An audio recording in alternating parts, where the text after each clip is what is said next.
Hello, good morning, and welcome to the Isle of Faces podcast.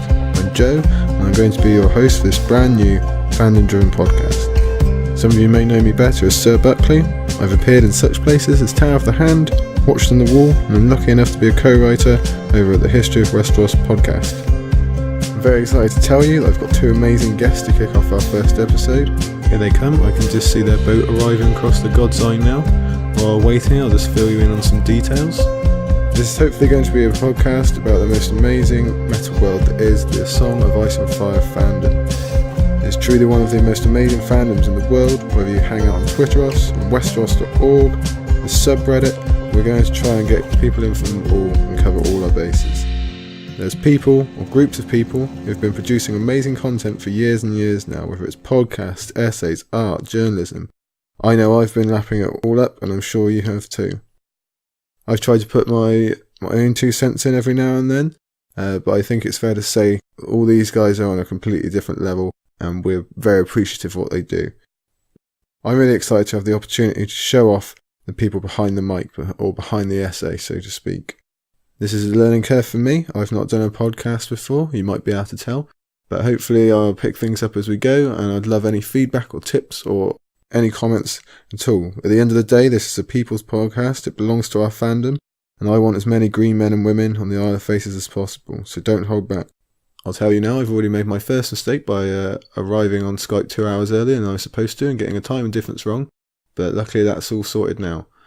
It's 4:30 in the morning here, and again, you might be able to tell by the sound of my voice, but hopefully it's all going to run smooth. You can find me personally on Twitter at Sir Buckley. I also own a website called thegrindstone.co.uk. It has some of my own essays. It says links to the History of Westeros stuff that I'm involved in. It will have obviously all the links you need for this podcast and a few other things. Meanwhile, this podcast will also have its own profile in all the usual places. Find us on Twitter at Isle of Faces Podcast. I couldn't be happier to say the Isle of Faces Podcast is starting off with a big bang. I'm honoured beyond honour, amazed beyond amazed to introduce my first guests, our first pair to step foot on the Isle of Faces, Matt and Scad of Davos Fingers. Fellas, how are you and welcome? I'm great. I thought there would be taller trees on the Isle of Faces. What happened to them all? Trying to let the sun in at the moment. Well. We've got Scad here on the Isle of Faces. It's nothing but sunshine and singing birds, so we're good. Happy to be here, Joe. That's right. Thanks for having us. It's an honor for us as well. Happy to have you. Really, absolutely an honor. No Grateful problem. for the opportunity, yeah. I've got to give you guys a big thank you for agreeing to come on, especially on the first episode, taking a flyer on me. I'll get back to why you guys fit so well for a first episode, but just for if there are any uninitiated out there, can you just give us the quickest intro about what you guys are all about at Davos Fingers? Take us there, Scad.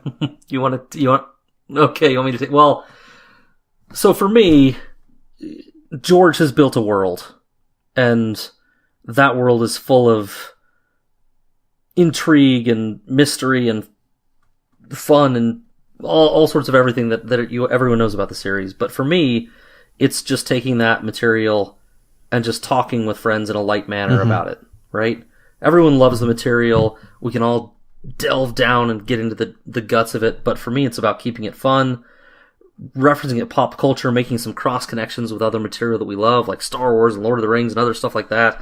And I didn't know this at the beginning when we started Davos Fingers podcast, but creating friendships out there in the fandom, through that. That's what it's all about for me.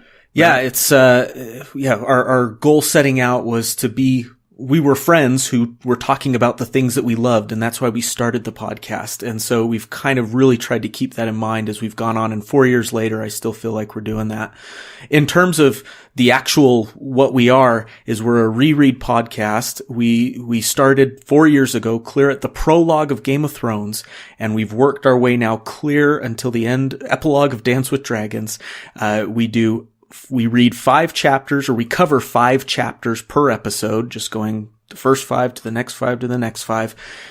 We summarize each chapter, we chat about it, then we move on to the next one. And the other thing about us is we're spoiler free. So for new readers, we're not going to get ahead of ourselves. Although we do a segment at the end of each podcast episode that we call Davos After Dark, where we do get into spoilers and everything, but we give the new initiates time to log off before we dive into it. So that's kind of what we do episode by episode. And we're now, we're about to record our 76th episode tomorrow night, right, Scaddy? Yeah, 76th official episode in the main line of the text, yeah. That's brilliant. It's good to hear you're back on it as well. We'll get back to how you were saying, Scad, about kind of having that relaxed vibe and being friends, just talking about it. We'll get back to that, but that's definitely your MO. I think that's what sets you apart. But anyway, like I said at the beginning, this whole podcast is about putting you both in a much deserved spotlight. I and everyone else who want to know about you guys as people, how you came to A Song of Ice and Fire, how you met, how the podcast began, and everything in between. How does that sound for you both? I mean, I love to talk about myself, so that's great. I love to talk about Scad too, so also great. Oh, let's that make me sound like a complete jerk. Let's do it. Okay, so I wanted to talk about why you work so well on a first episode, an opening episode, which is where we are. A big part of that is because you guys, you're a cornerstone of our fandom, in my opinion. Whether that's on Tumblr, you're on Twitter, you're in our earlobes a lot of the time. But I think you're often credited with being a welcoming window for a lot of people into the fandom. I know there's a lot of fans out there who see you guys as that window. There was a lot of tweets in this summer. It might have been just after you finished the dance epilogue episode. There's a lot of people talking about crediting you two with bringing them from just being a normal fan into part of the fandom. And I've got to imagine that's got to be a special feeling for you both. Boy, does it. It is a really special feeling, and we're glad that we could be that for people. And I don't know that I guess, Scott, correct me if I'm wrong, but we maybe started out with sort of the intention of being that for people. But I remember when we first started out, and I know you'll get to our origin eventually, Joe, so I hope I'm not jumping the gun here.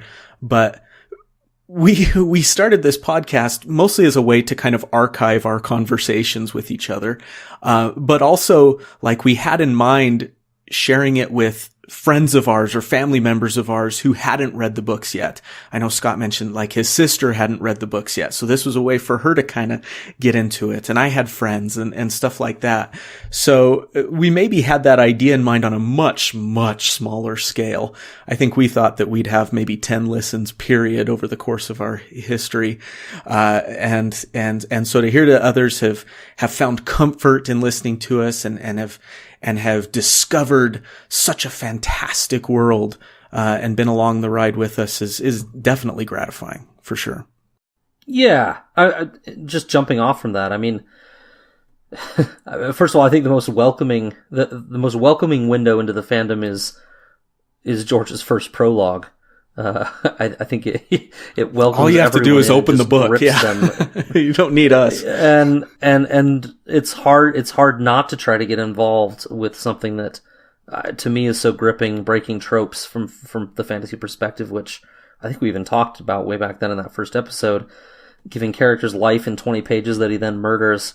So that's the real welcoming window. But for us, of course, it's super meaningful. But I don't know. To me, I mean, yeah, you said it too, Matt, kind of. But to me, I never imagined that would really be the case. I mean, somebody came up to me at Ice and FireCon last spring and said that we were kind of the first thing that they had listened to, and I literally almost fell over. I mean, it's weird to hear it every time that we were any sort of opening for somebody, and yeah, again, I know we'll get into the origins later, but when Matt and I record, to me at least, I mean, there's some subconscious part of me that knows people will be listening, but it's just me and Matt talking, and so it's still weird to me to think about other people listening later. It is, but it's super gratifying. I feel so much honor that could be the case. And also go listen to all the other people too, because if you haven't, because absolutely. Oh, we'll get to them. yeah. That's I'm pretty happy anyway, because this is exactly the kind of thing we're looking for. That's super interesting to find out. You know, you guys just thought you'd be bringing in your friends and family, and I'm assuming mission accomplished, but you've definitely done that for thousands more as well. So there you go. Actually, I'm not sure mission accomplished. I don't think we have any friends or family that listen.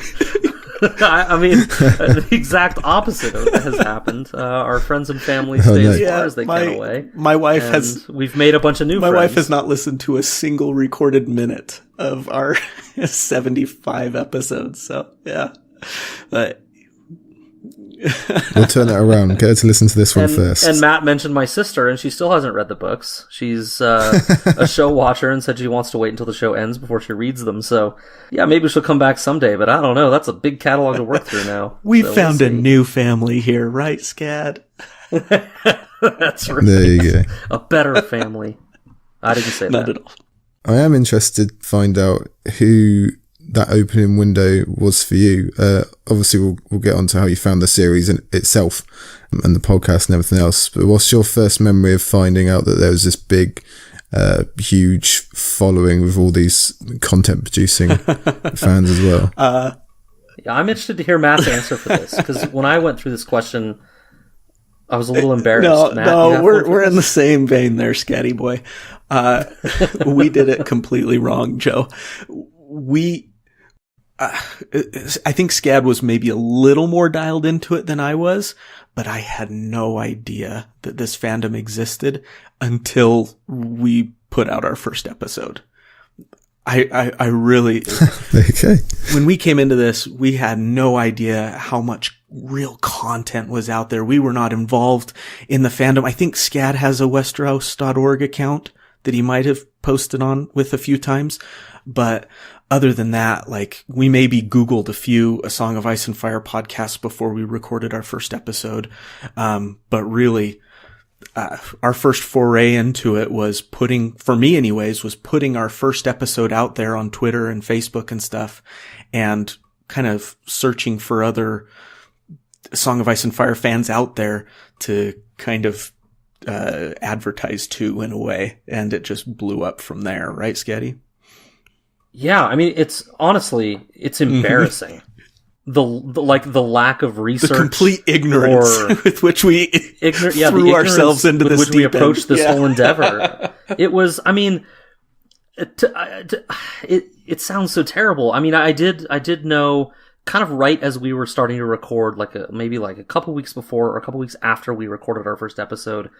I did look are there any other people doing this? And I found a podcast of Ice and Fire, and they had a huge back catalog. I mean, they started way back in 2008 or something. And I listened to a few episodes of theirs and I was interested, but I don't think I listened to a bunch of them. I listened to a few, and I was interested. I thought it was cool, but I hadn't found History of Westeros. I hadn't found a lot. I had spent quite a bit of time after my first read of the series on the wiki. Mm-hmm. Yeah, for sure.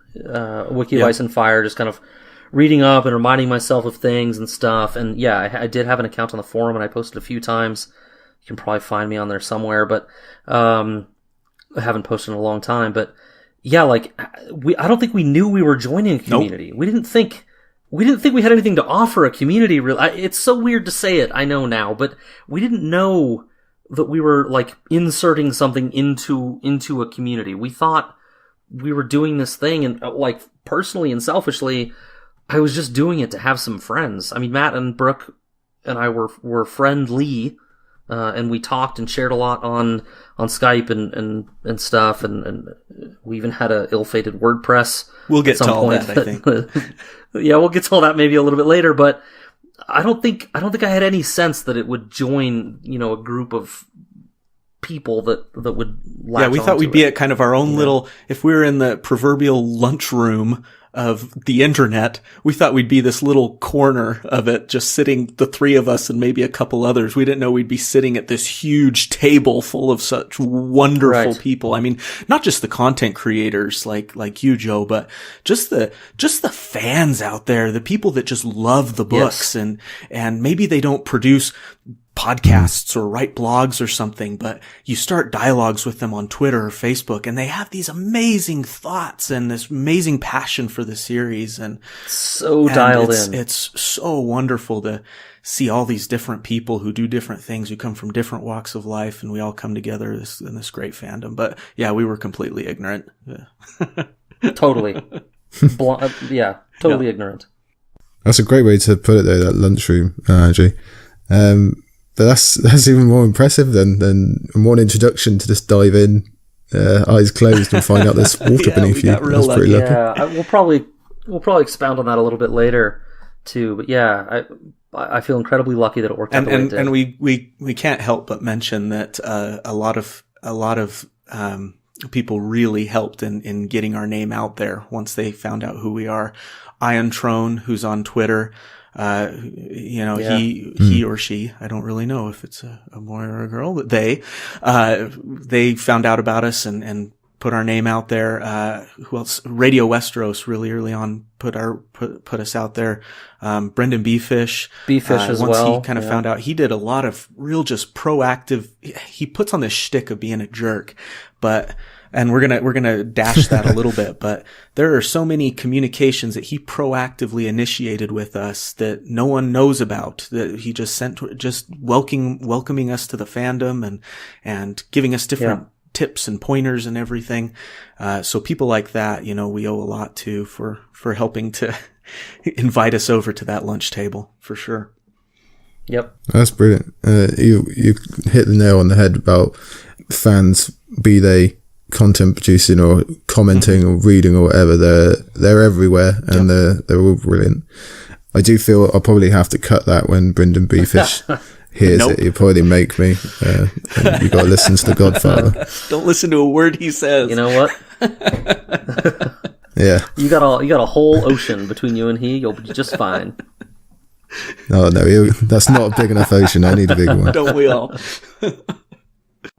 I do remember one of you, I think it was fairly early on, I think it might be Scad said it, you just mentioned reading, I don't know, I never know how to pronounce his name, whether it's Cantus or Can't Use, that you'd read some of his essays before, and that was the very first ones I read.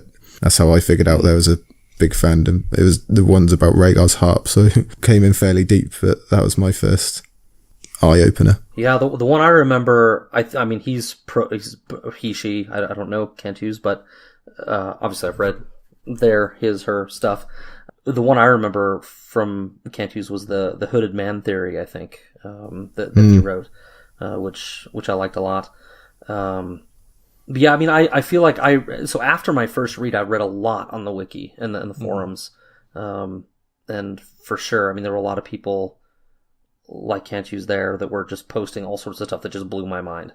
I didn't figure out, geez, are we allowed to spoil on here? I didn't figure out RLJ until after I read the whole series and started going up on the forums and looking.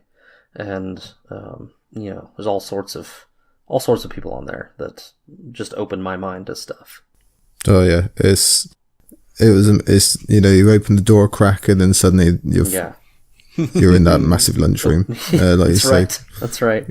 Yeah, same way I read Cantus, and then I think I found, and I hadn't even finished the series. I was coming into the end of Dance, and I think I just forgot my book at work one day, and so thought I'd have a look and found Cantus, and I found Tower of the Hand, and there was billions of things on there, and I had to really restrain myself from reading it all before I finished. Oh man. Yep. And there are people out there, and I won't name names, but there are people out there that read all that stuff before they finished, like all of it, and the content on the forums is so good that like you can piece the whole story together just by reading there, and I don't recommend anyone does this, but not reading the series. I mean, it's crazy how great the information is.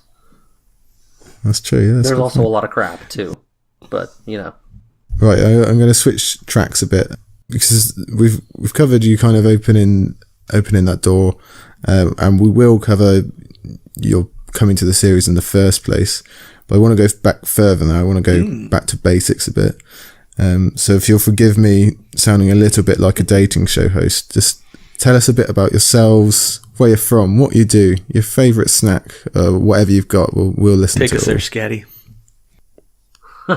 You sure? Man, I'm not that interesting. I mean, I'm sure that's not what anyone wants to hear.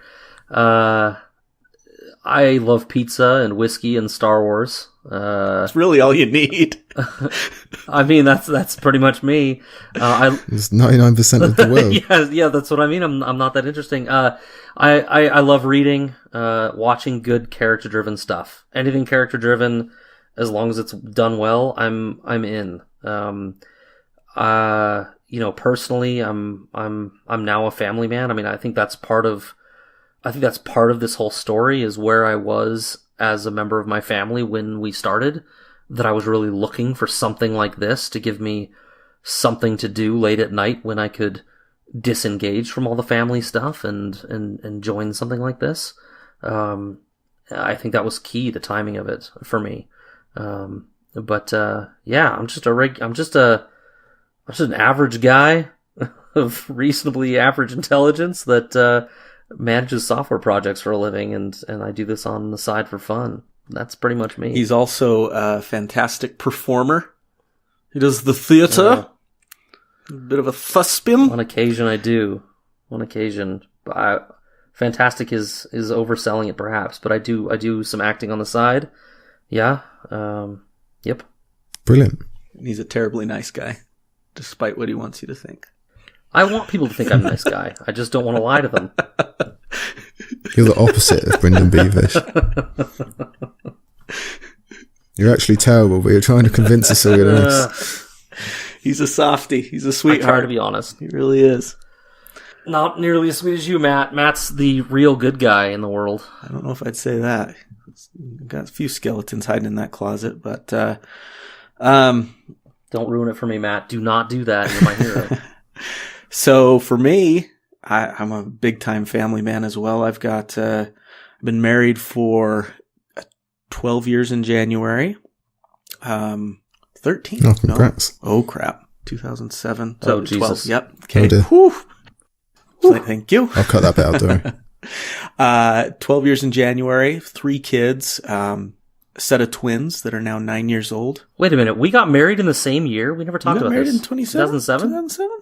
That was January. Yeah. When did you get married? In August. We never talked about this, Joe. Look at us. New things. Look at Well, there you go, bringing things together. Friends That's for good 5 job, years. yeah. But you knew your wife long before you guys got married. I did, yeah. We knew each other since we were 14. Yeah. And my wife and I met in college. So, but I've got a set of twins, a boy and a girl. They're 9 years old, and then I've got a little boy who's 5. And for me, my big love besides them is music. Music is me. My earliest memory is sitting in a bathroom sink. I was like a toddler, sitting in the sink, while my dad is shaving in the sink next to it, and Billy Joel's playing on the radio. And that's my earliest memory, is with Billy Joel as the soundtrack to hanging out with my dad. And, please tell me it was Captain Jack playing. I couldn't tell you the song, but, he never hid Captain Jack from me. So,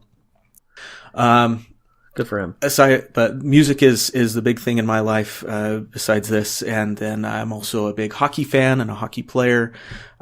Hockey player is a really loose description of myself now, but, I grew up playing hockey, and like Scad, we're both into big character driven stuff. Whether it's Battlestar Galactica or Kevin Smith films or Tolkien or whatever, but I love that stuff. So that's me. What do I like to eat? Brazilian barbecue. I lived a couple years in Brazil, and I could live off that stuff. But it would kill me fast, but I could. A lot of meat. That's great. That's good. Well, we're all in the same boat. I have a wife. I have some whiskey from my wedding next to me. And I love Star Wars as well. So we're all, we're on the right track. You've been married just a short time. This year, right?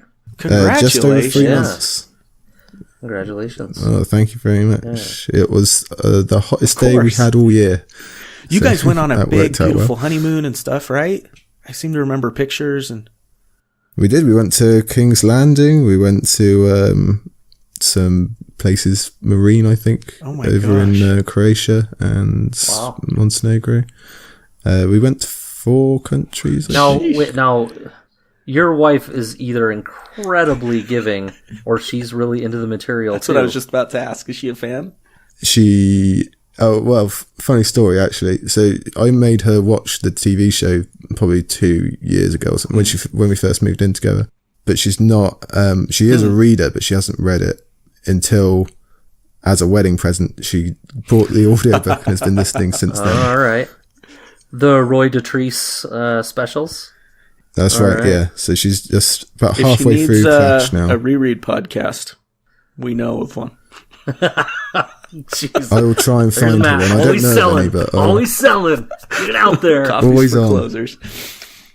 Oh my gosh! Have you ever seen that movie, Matt? You can't quote that movie. You haven't seen it. Only because of you, buddy. All right. Oh, you did watch it? Parts of it. I haven't seen the whole thing. That's a great one. Anyways, Glengarry Glen Ross, everyone, in case you don't know the film, it's fantastic. Part by Alec Baldwin there that was written just for the film, wasn't in the play, the original play by Mamet. So check it out. Great look at film. us hijacking Joe's podcast here. Sorry, Joe. No, absolutely. You go for it. You go. It's what we do.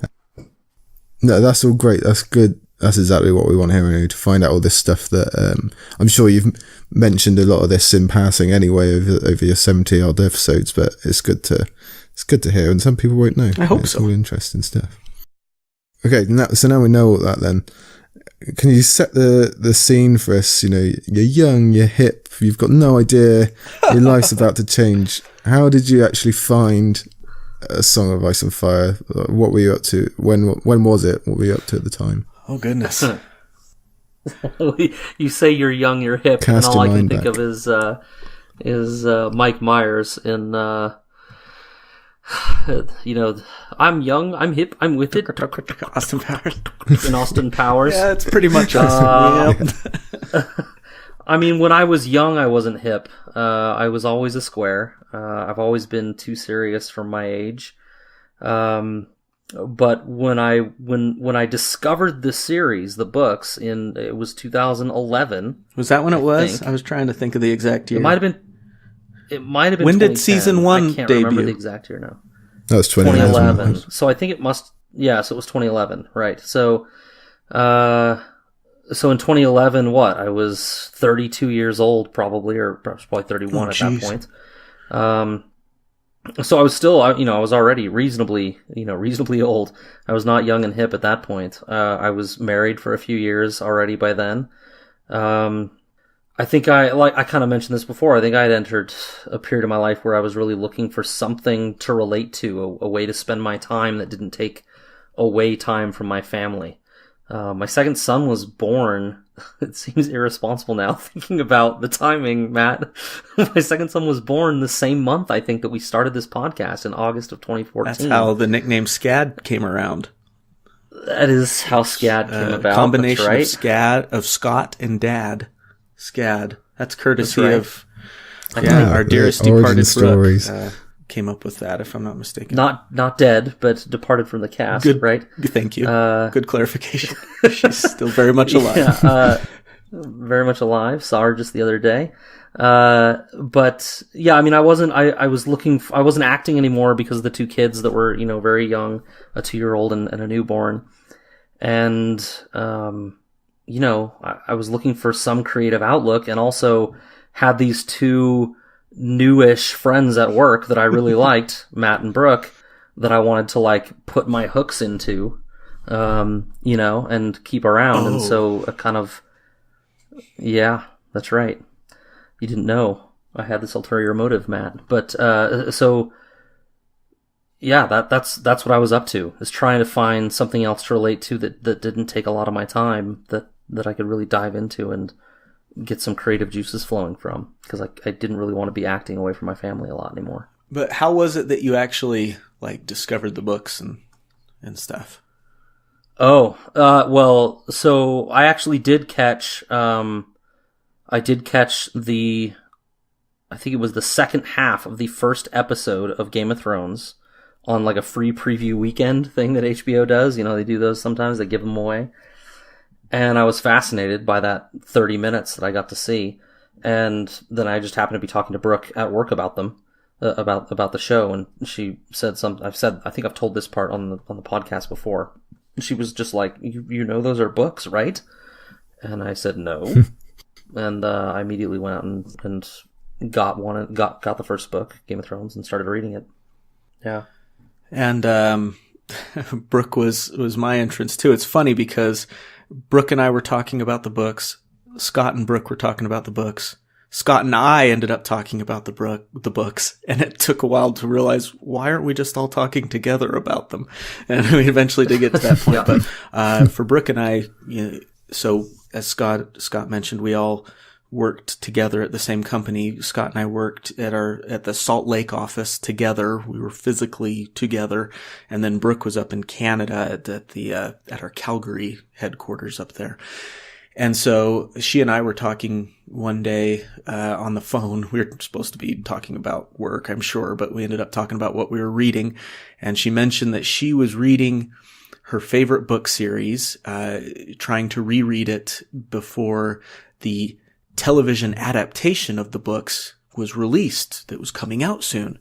And I said, okay, what is it? And she said, well, the TV show is going to be called A Game of Thrones, but the books are called A Song of Ice and Fire. And she started telling me a little bit about them, and it sounded intriguing. And perhaps her knowing of my, what do we call it, Scad? Maybe like a perceivably conservative upbringing and stuff. Your religious background? There you go. Let's just put it that way. I'm Mormon. She said, I don't think you'd really be into it, Matt. And I was like, well, maybe I will. I took that as a challenge. I'm like, well, maybe I will be into it.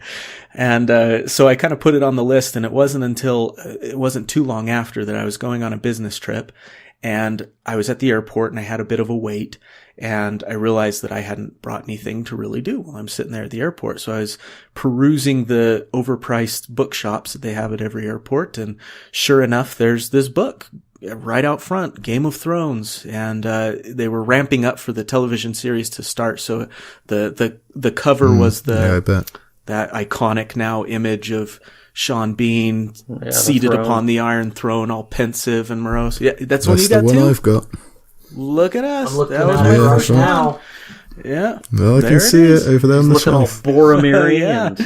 And I picked it up and started reading it there at the airport, and one prologue in, and I was hooked. There was no going back. So that's how I got into it. And then I think the show debuted, maybe just a month or two. It wasn't even a month, because I read the book in like a week. So it must have been like right then that the show was starting, because I remember being only about halfway through the book when the first episode of the television series aired. So. It's funny how many people, like you said, Scad, found it by catching an odd part of a random episode and then not knowing what the hell is going on, and then needing to find out, and then it kind of trickles on. Yeah. That's definitely what happened to me as well. Oh, really? Yeah, the first scene I ever saw was when Theon is about to lose Winterfell, and he's talking to Lewin about it with the hornblower. And I just, what is this all about? Who's this guy? Wow, that was your first scene. Wow. Yeah. That is awesome. That was the first, I just was flicking through channels, saw that, and what's this? That's awesome. Wow, that's amazing. Didn't know. And then literally the next day I was at my friend's house, and he said, have you ever seen Game of Thrones? I said, I saw one scene. It's a bit, don't know really. And then he made me watch it. Now it's a huge part of your life. It's pretty amazing how it works. Yeah, for my part, I mean, I saw that one scene, I read, and then, I didn't have HBO at the time, so I didn't get to watch it every week or anything. So yeah, like Matt, other than those 30 minutes, I read the whole book before I saw any of the series other than those 30 minutes. That's brilliant. Because you said about you were having kind of conversations between the three of you and not realizing it. But who was the first one who kind of said, "Well, maybe we should do a podcast"? It was podcasting something. Were you listening to other podcasts? Did you know about the world of podcasting anyway? I think it might have been you, Scad, that first brought up the idea. Yeah. We kind of started off as, like Scott said, and I mentioned too, that we kind of just would have these conversations over instant messenger, and eventually it got to be the three of us talking together over messenger, and we knew each other well. As Ron Swanson would say, we were workplace proximity associates, but we found ourselves building up this friendship among the three of us just through these IM chats that we'd have about what we were reading. Brooke had obviously already read the whole series, I think a couple of times. And then Scott and I were kind of experiencing it for the first time. So she was loving, watching us kind of experience everything that was happening. And then we, as Scad mentioned before, we moved on to an ill-fated blog, right? Where we thought we'd... Yeah, it was a WordPress where we site, thought we'd throw up some of our IM conversations and stuff. And then I think it was you, Scott, that mentioned podcasting, right? Yeah, we had that ill-fated WordPress, and then at some point we all decided so like Matt said, I think we were reading through it the first time and talking about it here and there, and then I don't know how it happened, but it's really weird to think about the timing, because this podcast started in 2014. Like we said, we picked it up in 2011, so there's like 3 years of time in there where we were like reading the series and talking about it with each other and being friends, kind of like Matt said, peripherally, but not, not hanging out and going to the malt shoppy or anything, but hanging out. And when we were together at work, we'd make sure to try to find our way to hang out with each other and stuff on trips and everything. But it was 3.5 years before we started the podcast. So I think I'd already read it twice. And then I was coming back and I just mentioned on one of those Skype conversations, I'm going to reread it again. I'm ready to reread it a third time, guys. And so, and then I think Matt, you said, yeah, you would too. And Brooke had already read it, twice or three times and said, oh, why don't I do it with you? And it was just a very casual comment. I was like, why don't we just get together and talk about it as we read it and read it at the same time? And I was stunned. I mean, again, these were people that I thought were cooler than me, and apparently they weren't. We were just all equally cool, and they were interested in getting together and talking about it. So yeah, we just decided we'd get together and talk about it together as friends. I said, let's record it just for fun so we can kind of have a record of it, like Matt said, so friends and family, if they ever wanted to listen, they could. Yeah. But yeah, I mean, also, like we said earlier, I don't think we thought anyone would listen. Honestly, we really didn't. It was a shock. Scott and I were also very much influenced by Kevin Smith, who, as a director has had some claim to fame, but in recent years, he's really moved into the world of podcasting, and we listen. That's his career really, now, really. He's certainly not doing much in the movie side of things.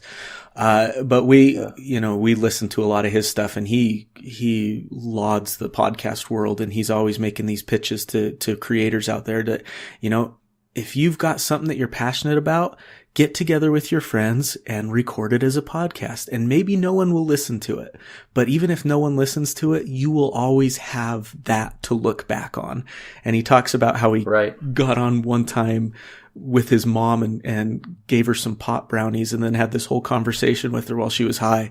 And he's like, even if no one listened to that, that's something that he could go back to and just listen and reminisce and enjoy that time. And so I think that really influenced, us and our approach to this whole project. Agree. Yeah, that's a good point. I guess these will still be here when we're old and toothless. And you can kind of scares me at the same time. Until Podbean runs out of money or something and loses all of our stuff. I hope you have the final version of all the episodes, Matt, because I'm not sure I do. Yeah, they're in a safe place. Good. So it was pretty organic, really. Then it just all came together. You all basically had the same idea at the same time, almost. And I guess the format was pretty much set straight away, really, that you were doing a reread. But But did you ever consider any different names or did you ever consider major changes that you never ended up doing? We had other names. I can't remember any of them. I even went back for this recording, Joe. I even went back and tried to look to try to like find some of those other names we were floating around, and I couldn't find them. I went back and didn't have any emails with them. It was probably one of those Skype conversations where we were talking about those things, so I couldn't find them. But yeah, we did consider. I think it was you, just to give credit where it's due, that came up with Davos Fingers. It was for sure me. I'll take the credit. Thanks for that.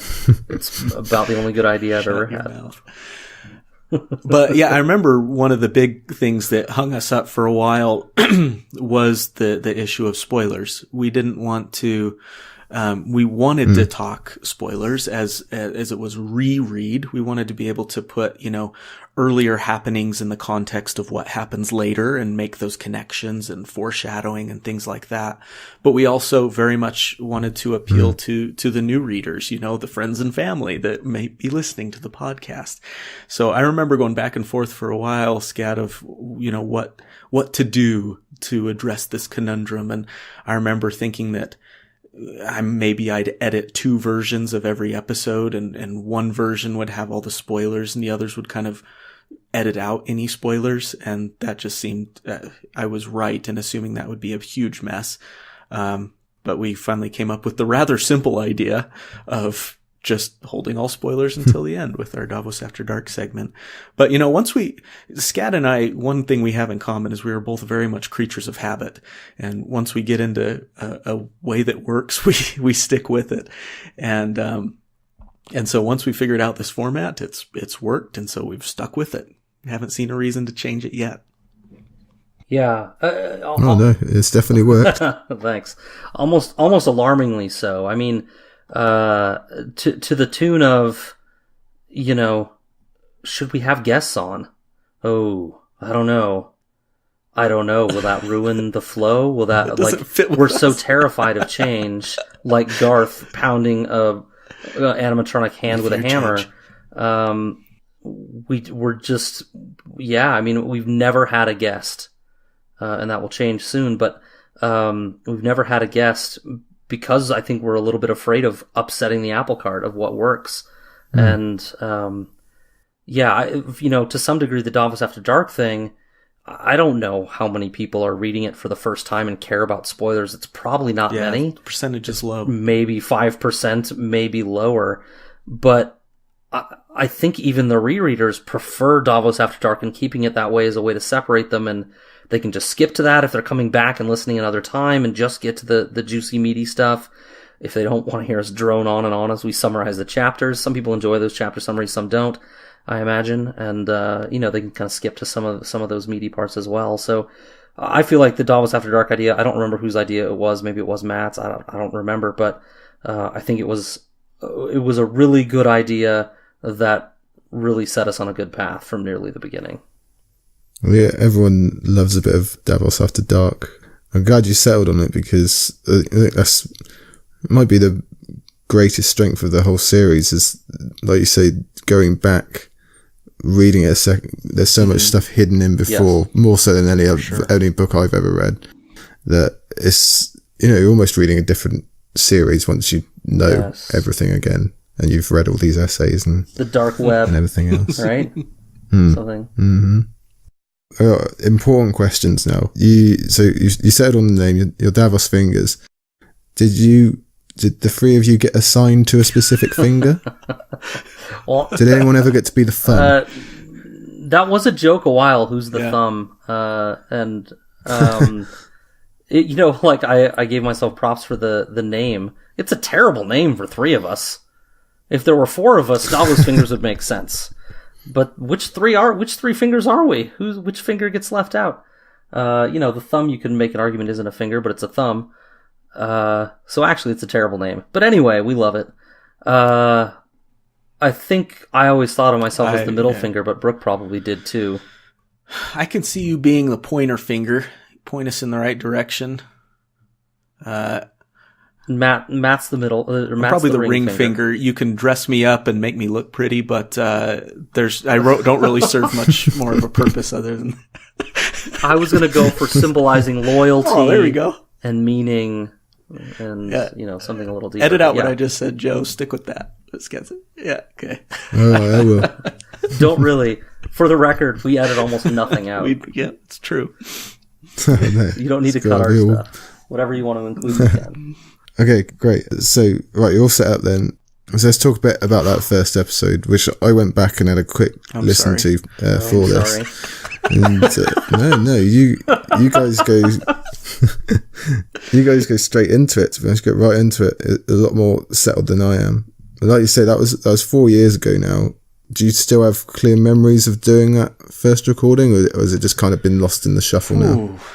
I remember just being nervous. I remember having just butterflies in my stomach leading up to it, and for maybe the first few minutes. But once we started recording, kind of the friendship took over, and it felt very natural. But I remember listening back to it and just going, oh my gosh, I can't believe that. Like we told you, we're probably harder on ourselves than anybody else. But when people come to our podcast and ask us about it, I always tell them, be patient with us for the first 3 or 4 episodes, and then hopefully you'll really get into it. But I don't remember a lot of real particulars about it. I don't know about you, Scad. Well, I remember a few. I mean, as far as like what I tell people, I tell them to skip the first 5. I tell them to start at the Crossroads episode, because episode 6, I feel, is where we kind of first start hitting our stride. It's where, I think that's where you started editing in like little nuggets from films and songs and stuff. Yeah, and I think that's where the jingles made their debut. The character might be. And I feel like that's more where we started hitting our stride, was around episode 6. And probably that coincided a little bit with realizing we had people listening. We were like, oh my God, like people care. Let's do some stuff here. I remember a few things. I remember we were hoping, so we were going to do 6 chapters per episode. And for that first episode, surprise everyone, you get 6 in that first episode. And we were like, great, there's 3 of us, 2 chapter summaries each. And Brooke had the prologue. She has the first chapter summary in the prologue. I remember that. And I remember halfway through, she stops and she's like, okay, guys, this is way longer than 2 minutes or something like that, because we had planned on doing those. We had tried to budget to. Matt and I now no longer care about time. Not at at all. Like, we pretty much just record as long as we want to. And if people want to listen, they can. If not, we're going to talk because it's our friend time. But, we had wanted to keep them around 90 minutes, and so we budgeted time, and Brooke stopped, and she was like, there's no way this is 2 minutes, guys, this is way long. And, so that's one thing I remembered, is just that the chapter summaries took longer than we hoped. Yeah, we learned as we went. And I remember being nervous. We learned as we went. And then, of course, the legend of my smoke detector going off is the other thing that we can't escape. I go look at the numbers every once in a while, and we get, I don't know, it's several hundred listens of episode 1 every month still. And that's probably some people going back and listening, and some people listening again, maybe just to start another listen or something. Those people that really have a gluttons for punishment. But only about half that number go on to episode 2. And so I always wonder, and we even talked about this, Matt. I don't know if you remember, but we talked about re-recording our first episode because we thought it was so bad. We're like, this is the thing people find first. It's the first introduction to our podcast, and listen to how terrible this is. Let's go re-record it. And we strongly considered doing it. I still think about it every once in a while, but it kind of goes against who we are, of kind of being off the cuff and having conversations with friends. It feels more authentic to keep it, even with the heartburn that it brings me. Yeah, for sure. Oh yeah, give it a few months. I might be asking you guys back to re-record this. We'll see how it goes. Let it be very clear, Joe. Just kind of mid-interview type thing. You are doing a great job. You sound relaxed. We're having a good time. You do. You sound great, man. It's like you said. I was exactly the same. 10 minutes. Well, say 10 minutes. For about 4 hours before, sitting with butterflies in the stomach, had my handy whiskey. But as soon as I start talking about the books, it's a lot easier. Yeah, because you're doing what you sound very do natural. half the time anyway. This is going to be a good thing for you, man. You're going to do great things. Yeah, it's going to be great. Oh, okay. It's going well. It's fun. That's a good point to hit on kind of midway mark, roughly, anyway, or perhaps, I don't know if it's going to be midway. But we'll take a little break from your little origin story. I've been messing around. I've been trying to think of different, segments or little things we can call it. I've had a few ideas, but I've kind of settled on, I want to just call this bit Podrick's People, I think, because we all love Podrick. He's a good guy. And he's a man of the people. And I think I'm going to use this going forward just to highlight anyone who's just brought content to the fandom in that week or recently or whatever. I wanted to ask you guys if you'd seen anything or something stuck out to you Scott, recently. I know you had someone. Well, this isn't something that stuck out to me recently, other than when you started talking about people that bring things to the fandom. This is someone I always think about. She's just so present and giving. I was on a panel with her at the last Ice and Fire Con that I went to. San Rixian, who does fantastic art. She puts it on t-shirts, Absolutely. on prints and stickers and everything. You can check out her site. It's San Rixian, sanrixian.com/en. Just an awesome person, an amazing talent, and just check her out. She's probably more well known to the fandom than we are, so it feels weird to be putting her out there. But that's just somebody I thought of, just throwing a little shout out to, because I think her stuff is so cool. Oh yeah, it is brilliant stuff. And you're right, she's a lovely person. She's very, very helpful. I've had discussions with her recently about her doing some work for me on another project that I don't want to go into now because we'll be here all day. But couldn't be more willing to help out and put you in the right direction. Brilliant. Good choice. Good choice. And one that I've really liked, and anyone that's in Twitteros, or kind of the fandom on the Twitter side of A Song of Ice and Fire, we've got a fantastic friend and blood rider who's ridden in our Kalasar with us for years now. Her name's Beth, B-word on Twitter. Her handle is @BPeterson85. And she does these really cool things she's been doing for a couple months now, I think, Scad, and you, Joe, you've probably seen them too, where she does A Song of Ice and Fire riddles. Oh yeah, absolutely. And they're fantastic little riddles. Yes. And she does sometimes multiple ones per day, and it just blows me away the creativity that she has to come up with those things. But give her a follow and check out her. I think the hashtag is ASOIAF riddle. And you can go back and find some of those, but those are a lot of fun. Fantastic person. Yeah, they are fun. Fantastic follow. And she even mocks you with memes. When you get it wrong. If you get it wrong. A glorious human being. We love her. She's great. Yeah. It's that lunchroom analogy, isn't it? You see her from one table and I see her from another. We can all see the same people. Like you say, she's a great follow. She's always commenting and liking and whatever else. Although I will say, the riddles I am shocking at. It really makes me feel bad. I don't think I've ever got one right.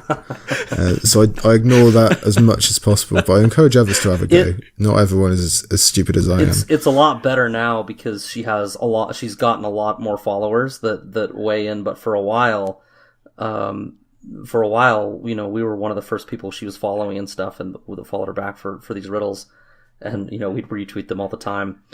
And I always missed them, and I was like the first one weighing in and missing all the time. But now somebody always misses first, at least, to make me feel better. And that's why I just retweet them instead of answering them. Because I'm like, I'm doing her a favor, by retweeting her stuff out to everyone else, and I don't want to give away the answer. in my retweet and stuff. Of course, so, yes. But I was stumped. That's the reason. Right. But, Joe, and we could give credit to so many different content creators, and there's so many big names out there producing podcasts and writing things up on Reddit or on their own pages, and we could go on and on and on. But I do love to explore these other people that we mentioned already that maybe aren't the luminary level people in the fandom, but who are still out there producing fantastic content and just are as passionate about the series as anyone. And I love highlighting them when we can. Not to imply that we are the luminary level. Oh, absolutely not. Top of the range. No, you're exactly right.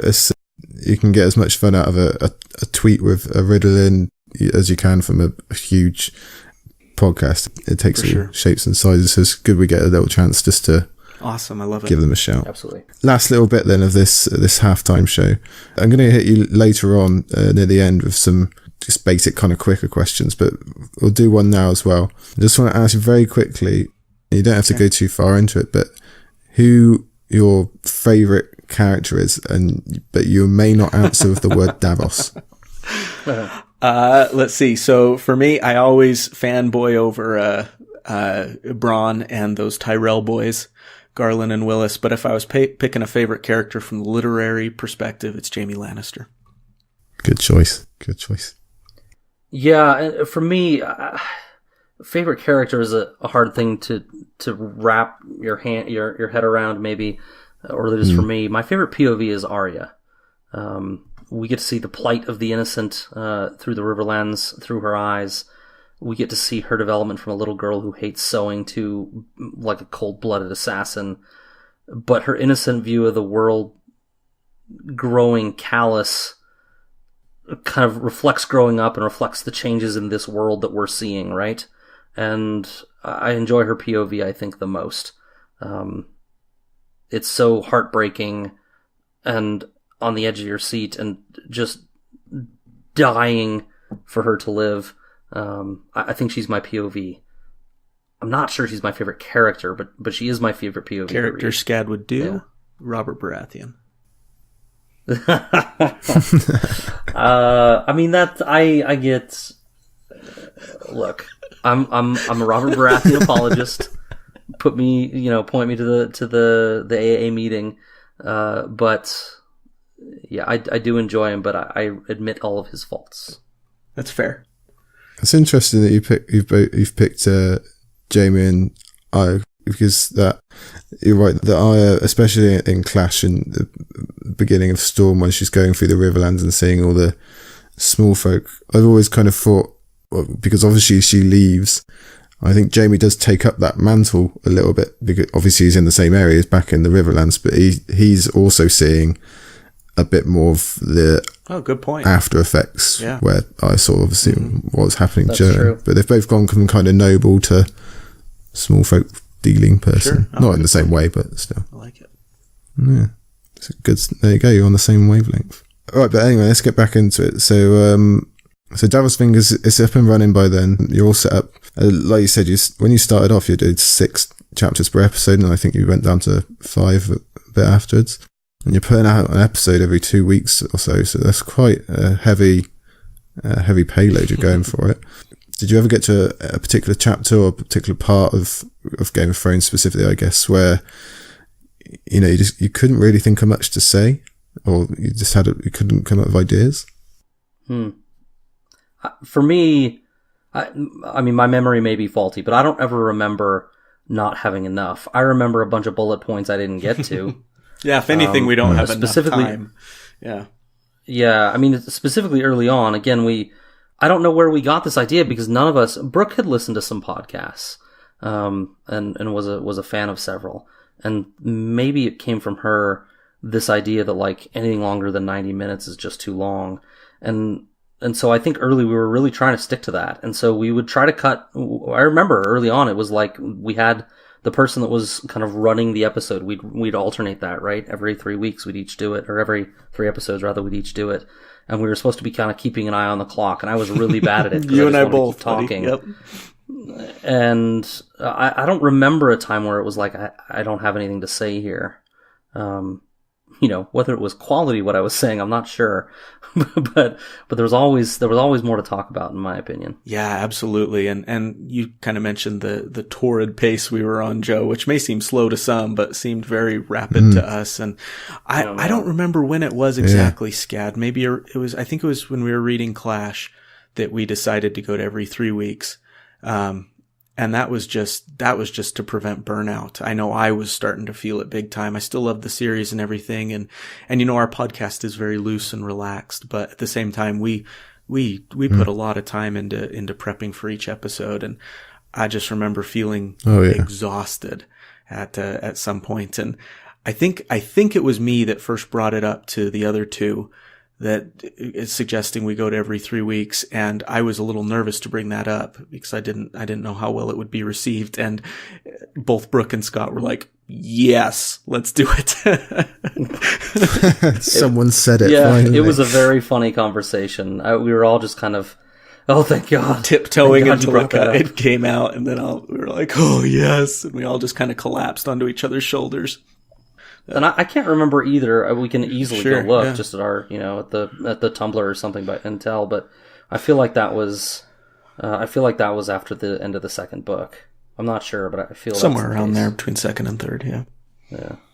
Like you just said, Matt, and we've said it a few times, but it's a relaxed atmosphere generally on the podcast and between the three of you. But is there ever a particular point, a conversation or a POV or a chapter where things did not, and I don't mean at each other, but where you got quite heated about something that had happened or, got really passionate about at some point? I was looking at, you'd kind of sent us some of these talking points ahead of time, and I was trying to think of a time, and I remember getting heated, but I can't remember instances. Scad, what do you have? What do you recall? No, I've nothing. I mean, I know, I don't know whether it was just like the period of my life when I had that newborn or what, but I feel like early on that term scadtankerous came out, where like for a while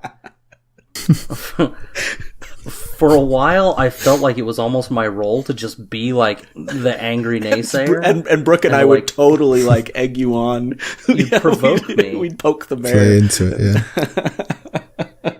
And you know what? I like for all it's worth, and for as much flack as I got for it, maybe I felt like it actually helped the podcast in some way. Like it really inflamed us and kind of got us, fighting a little bit sometimes. Not fighting angrily, but you know what I mean.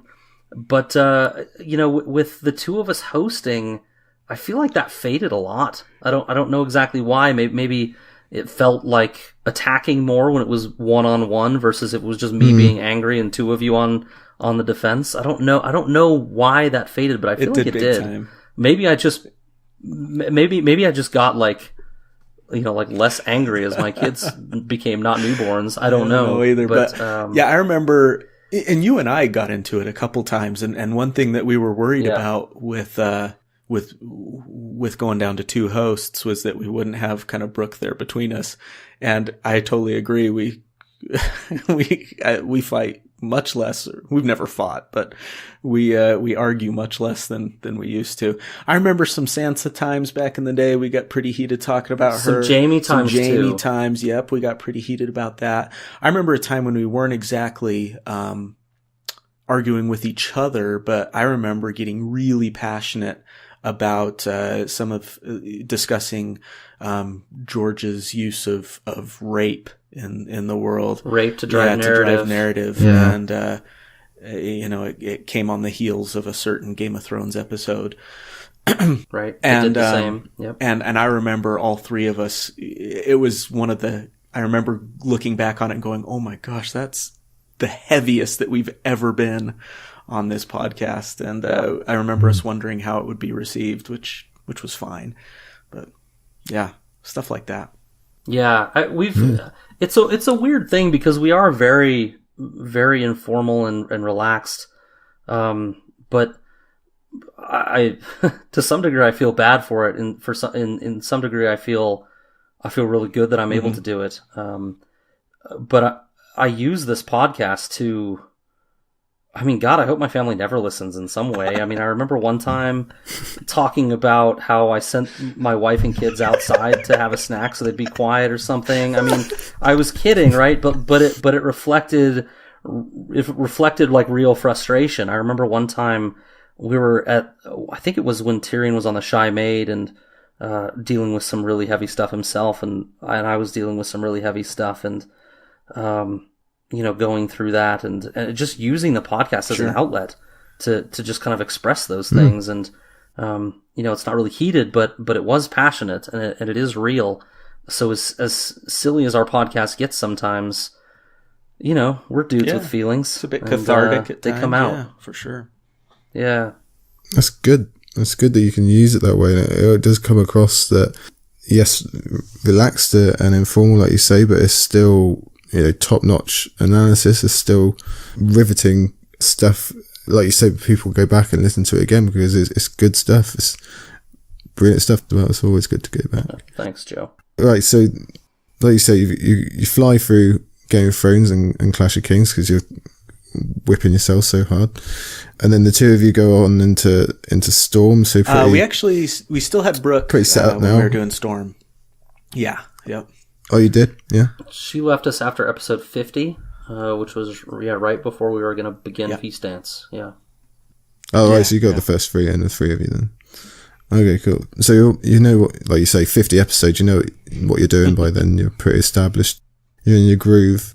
So I want to talk a bit about the unique aspects of Davos Fingers and how you've set yourself apart and put yourselves as this flag bearer for the fandom. I think that cornerstone, like I said earlier, and I think a large part of that is, in my opinion, you beat the curve in a lot of places. I think you'd be probably one of the first wave of read through podcasts. I don't know if you'd agree. I know there's obviously ones before, but you've been going along. Yeah, I was trying to think back, and like I said, we came into this completely ignorant, but I know there's been other podcasts that have kind of read different sections, maybe jumped around a bit, and certainly read through the books, but maybe not in that linear prologue of Game of Thrones to epilogue of Dance with Dragons, maybe like we did. But again, that was all kind of by, I wouldn't say accident, but we had no idea that we were paving any sort of way or setting any kind of example or doing anything pioneering or groundbreaking, if you could call it that. Yeah, I feel like Game of Owns they've got like over 200 episodes. Yep. Yeah, that's true. They do chapter reads and chapter analysis, but you're right. I don't know if they go specifically in order or not. And they do show stuff too, and so I'm not sure. I don't know whether we were the first people to do it or not. But again, through just naivete or whatever, we didn't know if other people were doing it or not. We just knew what we wanted to do. We're definitely in that first wave. We just did it. Yeah. But in fairness, I think that's more, like you say, it's coincidence anyway. Whether you'd been first wave or 50th wave, I think you still would have ended up where you are because of that content. But there's two aspects I want to talk about mainly, and the first is the POV, the title songs, the jingles, like you said, and the second is a Song of Madness that you do on Twitter. I'm going to go for the chapter songs first. So Matt, you're the singer, is that right? Yes. Yep. The musician, singer, writer, talent, all of the above is Matt. Yeah. So just tell us, and I'm not musical in any way, so I apologise if I make this sound far more simple than it is, I'm sure, but just tell us about where that idea came from, when you started writing them, and I'm sure I know you've got a strong response to them over the years. I'll try to be brief, for Scad's sake. Relish in it, Matt. Just relish in it. Enjoy it. It's your moment. But don't do it for longer than 2 minutes. Don't worry about that. I don't think I ever have. There we go. Wow. And here it is. Yep. No, with the music, I've always kind of been intrigued by, little segments in radio shows or things like that. I used to listen to the Ricky Gervais show of all shows a lot. And whenever he does a segment, he has a little jingle or kind of a spoken word intro to the segment. Jimmy Fallon on his show with The Roots, his house band. I watched an interview where Questlove was talking about how much work he and the rest of the band put into, creating the little transitional jingles for different segments that he does. And I always thought that would be a fun way to break up the talking on Davos Fingers. And plus, with music being just such a huge part of me, I'm always maybe selfishly trying to find ways to insert that into anything that I do. And so I thought that would always be fun. I still remember the first night I wrote one. I kind of had it in the back of my mind. I didn't tell the others about it, but I thought, let's just give this a try and see if I could write something. And so I started playing kind of a riff on my guitar. It was late one night. The family was in bed and I was just down with my guitar, as I often am. And I played just kind of a riff of 4 chords. I played it through once, and then seriously, I didn't think about it at all. The second time around coming to play that riff, I sang, "We're going up north where the winter's cold." And I stopped and went, oh my gosh, that's something. That is something. And I got my pen out and a notepad and I wrote it down. And seriously, within less than 10 minutes, it was 7 minutes, the Jon Snow jingle was written and done. And I mean, it's only 4 or 5 lines anyways, so it's not like anything super crazy. But that one just poured out of me. And then to keep it going, I wrote the Daenerys one right after that. And I think both songs were done and finalized within 20 minutes. And I turned on my phone and recorded just a quick rough track of both of them. And I emailed them off to Scott and Brooke and said, "Hey guys, I did something. Listen and see what you think." And the response I got was incredibly generous. And so from there, that's how it started. Was then I set off to write the rest of the POVs for Game of Thrones, and then with each subsequent book, I've written new POVs for as that book's come along. Sometimes right under the wire. There's sometimes where I've written the song right before the episode's released, and I've tacked it in there right at the last second. But people have been so generous in their appreciation for them, and it means a lot for sure. But that's kind of how they started. I know I have nothing to do with this process, but I want to just tack on 2 things. First of all, I think there was once or twice where I didn't even hear him until the episode went live. Yeah. Or like when you sent me the final copy. And that's like he's not lying. Like sometimes it's right up to the wire for him, like for that inspiration to come, which is cool and also probably pretty scary for him. The other thing is, just to like have a cheesy moment. Like Matt's talked to me about this before. I don't know, maybe he was going to say this himself. If so, I'm sorry, I'm stealing this from you, Matt. But Matt has said this to me before, where, and it's done this for me too. This podcast has given him kind of a lot more, just kind of courage that he can do things, and it really kind of opened up some floodgates for him in writing and stuff. And I guess I just use this platform to say, like, guys, just do stuff. Like, we never thought we could do this podcast and have anything come of it. It was never even a thought for us. Matt had not written or done any new original music in a long time, and as soon as he did, it took him 20 minutes, and he had 2 original pieces that are amazing. That, the icicle blooms just like the bluest rose, give away a spoiler, even though we're spoiler free, right within the song there. But it was in there waiting, right? And it just needed to be explored. So go out there and explore, guys. Like, don't wait. Yeah, well said, man. I was in a huge writing funk. I'd written a lot of music kind of up through high school until that point, and it broke through it for me, and not only broke through kind of the creative floodgates, but also the courage and, starting to write new music now and working on new projects. Our last break we took, I spent the whole time just working on original songs that are not A Song of Ice and Fire related, and even getting the courage to share them with a few people. So get out there and just do, guys. I love that you said that, Scad. Get out there and do.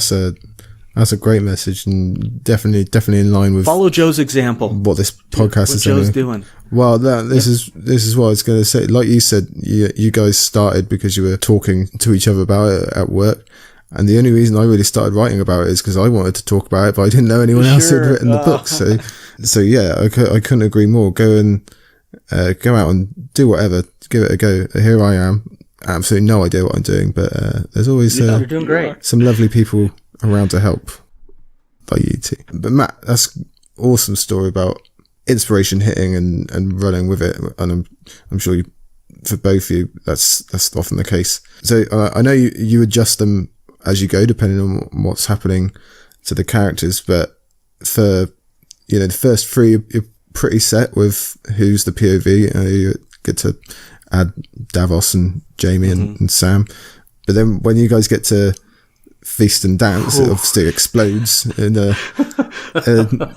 you've suddenly got a big How's workload that on you. Aereo Hota jingle coming around? Yeah. Scary time. That's what I wanted to add. Were you ever kind of just sat wrapping the pencil against your head was there any particular POV you just could not come up with something for? The hardest time that I had, and you think I would have learned this by now, but the hardest time I have is when I feel like I have a musical direction that I want the POV song to go in. Like, Theon, for example. I had the hardest time back writing the Theon POV. Because I had it in my head that I wanted it to be kind of this emo-ish, like really juvenile type song to kind of reflect his personality in the early books. And, I couldn't come up with anything. And it wasn't until I just said, forget about the friggin' emo thing. Just write what you feel, that the song came out. And now I love the Theon song. But it's often when I try to impose my thoughts on the song rather than just let it come to me that I frustrate myself. One recent one is the Melisandre song that I've never battled with a 30-second song more than I've battled with the Melisandre song. And it was because I wanted it to have kind of this Middle Eastern mysterious vibe to it. And the Melisandre song now does not. It's kind of folky, almost kind of Dylan-esque. And it was because I just gave up on trying to impose my will. But yeah, I get in my own way more often than not. It's a funny thing, these characters that George has written, they don't let you manipulate them. I was about to say, mate, you sound like you'd get on well with a fellow I know called George R. R. Martin, who he says this kind of same kind of thing, that you just got to let it happen. Get out of your own way, for sure. That's right. Okay, so that's the jingles. We also want to talk about A Song of Madness, and I was going to explain what it was, but I think you guys can do it much better than me. So if you can just tell us what it is I'm going on Well, about. if the music is my brainchild, A Song of Madness has really been Scad's flag, and so I'll turn it over to him. Well, it was maybe my idea. It was maybe a flag I planted in the ground that I make Matt do most of the work of. Because he is, when you guys interact with us on Twitter, it's usually Matt, and A Song of Madness is for sure a Twitter mechanism. And without Twitter's polling, it would be lost in a sea of nothingness. But yeah, it was, I'm a college basketball fan. I went to the University of Arizona. We're always kind of in the thick of it in March, although probably not this year. And we're in the thick of an FBI investigation this year, so I probably shouldn't be bragging too much about our program. But I think I'm the bigger basketball fan. Definitely. I think this idea happened before the cast itself, I feel like we were talking about something like this even before we started recording. I may be wrong about that. If not, though, yeah. But we, I don't think we did it that first year, but we did it the second Might year, have been right? the third. Yeah. Anyway, we've done 3, but we were originally, I remember I had a spreadsheet and it went all the way to 128, and I had 128 cells filled with 128 characters that we were going to do even more than the NCAA tournament. And some of them were, like we had Wheeze in there, like there were some really low bar characters to get to 128.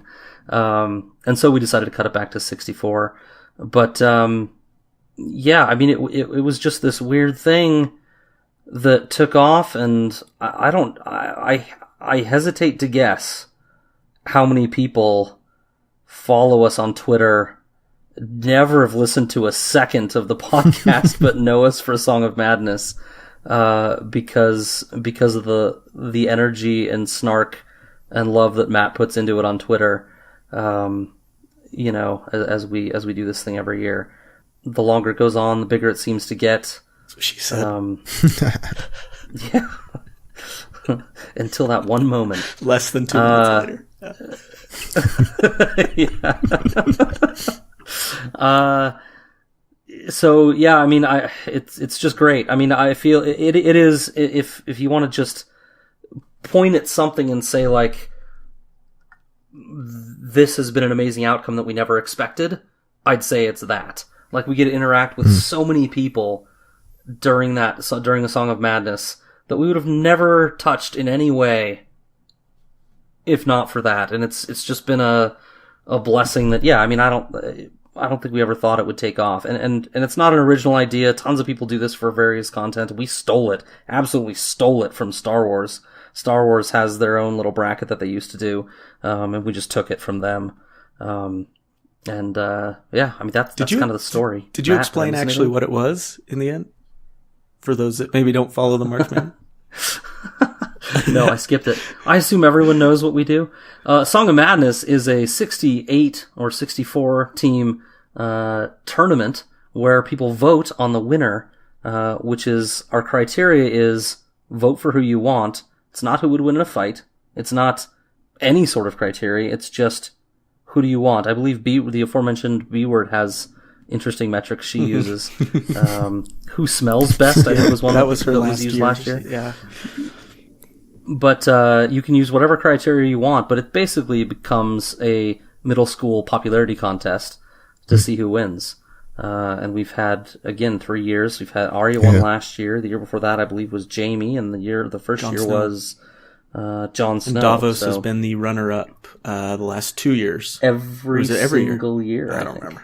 I think it's every year. Poor Davos, always the bridesmaid. Yep, always the bridesmaid. Yeah.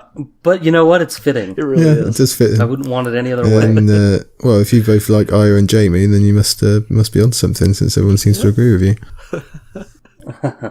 Scad, I'm big on the college basketball as well, so we'll have to talk about that another time. But you said about the energy, and it's someone who follows March Madness a lot. That's absolutely what it seems to be. It is our version of that, and that's how I first became aware of you guys. Cool. I was on Twitter, and suddenly everyone was retweeting this hashtag and saying vote Aya and Davos, and I had no idea what was going on. I wanted to find out, and there you go. That's how I came on. I figured you had the podcast and everything else, but it's hugely popular, and I'm imagining it's getting more people involved as it goes on, and it must be responsible for a large section of your fan base, like you said. But it's one of those events of the fandom calendar, I guess, if you want to call it that. Everyone looks forward to it. It's brilliant stuff. Yeah, it's been great. So much so that people have asked us to do other tournaments and things, and we've considered it, but at the same time, it is a lot of work. I mean, to give Scad more credit than he's giving himself, we have a little, like, with each matchup, there's a little kind of two or three sentence kind of description of the matchup of who's going against who, and Scad writes every single one of those, and he writes them new every single year. And so it's a lot of work, one, and two, it's like if you had Christmas more than once in a year, it starts to lose its, not waiting us to Christmas, but it loses its luster if you do it too much. So we like the idea of although we're always sad to see it end, we think it kind of helps preserve the excitement by just keeping it once a year. And it's a blast. People get crazy about it. But I think to this point, we've only blocked maybe one person who's gotten too over the top and started resorting to kind of personal attacks on others. But was it Brendan Beefish? No, as much as we'd love to. Okay, great. So if we hop back into the timeline, then, so like we said, you've gone through the first three. So I want to talk about the decision to combine Feast and Dance and do them together. Had that always been the plan, or was that something you decided as you were kind of closing off Storm? Do you remember, Matt?